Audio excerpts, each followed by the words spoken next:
दोस्तों, Russia Ukraine युद्ध के करीब 92 यानी कि 92 दिन पूरे हो गए हैं। इस बीच रशिया लगातार यूक्रेन पर हमले कर रहा है।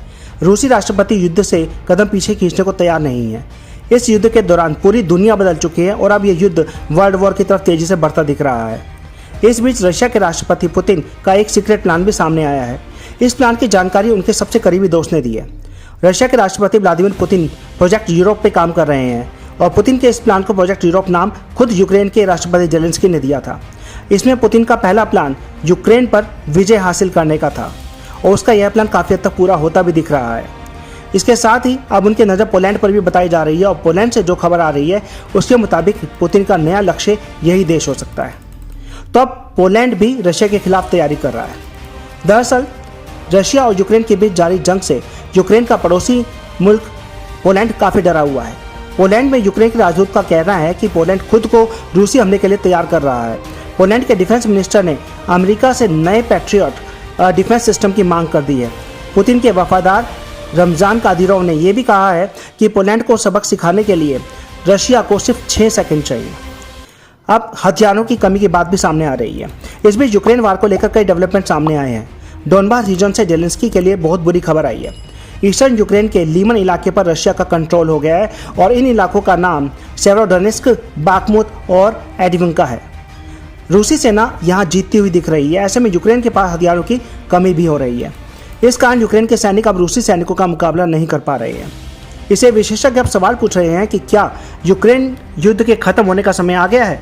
डोनबास में टिकने के लिए यूक्रेन को जिन एडवांस हथियारों की जरूरत थी वो उसे नहीं मिल पा रहे हैं। यूक्रेन के पास मल्टीपल लॉन्च रॉकेट सिस्टम नहीं है। यूक्रेन के फॉरेन मिनिस्टर दिमित्रो कुलेबा ने अमेरिका समेत दूसरे देशों से हथियारों की मांग की थी और कहा था बिना इन हथियारों के डोनबास में टिकना मुश्किल हो जाएगा। अब अमेरिका की तरफ से भी जैवलिन और स्टिंगर मिसाइलों का आना भी कम हो गया है, क्योंकि रेथन और लॉकहीड मार्टिन जैसी कंपनियां पहले ही कह चुकी हैं कि हथियारों के उत्पादन में देरी होगी। खुद अमेरिका के पास भी मिसाइलों की संख्या कम हो रही है। अब इजराइल ने भी डिफेंस डील रोक दी है। रशियन टाइम्स के मुताबिक इजराइल ने यूक्रेन के साथ स्पाइक एंटी टैंक मिसाइल की डील को रोक दिया है। असल में ये मिसाइल इजराइल के लाइसेंस पर जर्मनी में बनती है। जर्मनी के जरिए यूक्रेन को मिलने वाली थी, लेकिन इजराइल ने इस डील पर वीटो लगा दिया।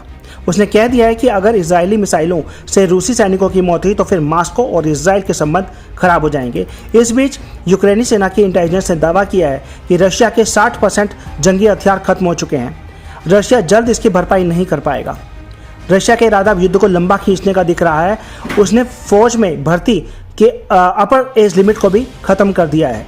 रूसी संसद में यह कानून पास हो चुका है। अब पुतिन इस पर मुहर लगाएंगे और इस बीच यूक्रेन आर्मी के इंफ्रास्ट्रक्चर पर क्रूज और बैलिस्टिक मिसाइल से हमला किया गया है। रशिया ने फ्रंटलाइन पर इस्कंदर मिसाइल सिस्टम तैनात कर दिया है। वहीं यूक्रेन का दावा है कि 3 महीने की जंग में रशिया के 1300 टैंक तबाह हुए हैं और अब 50 साल पुराने T-62 टैंक को साउथ ईस्ट यूक्रेन के मेलिटोपोल में उतारा गया है। दोस्तों, अगर आपको वीडियो पसंद आए तो लाइक शेयर सब्सक्राइब जरूर करें। Thank you.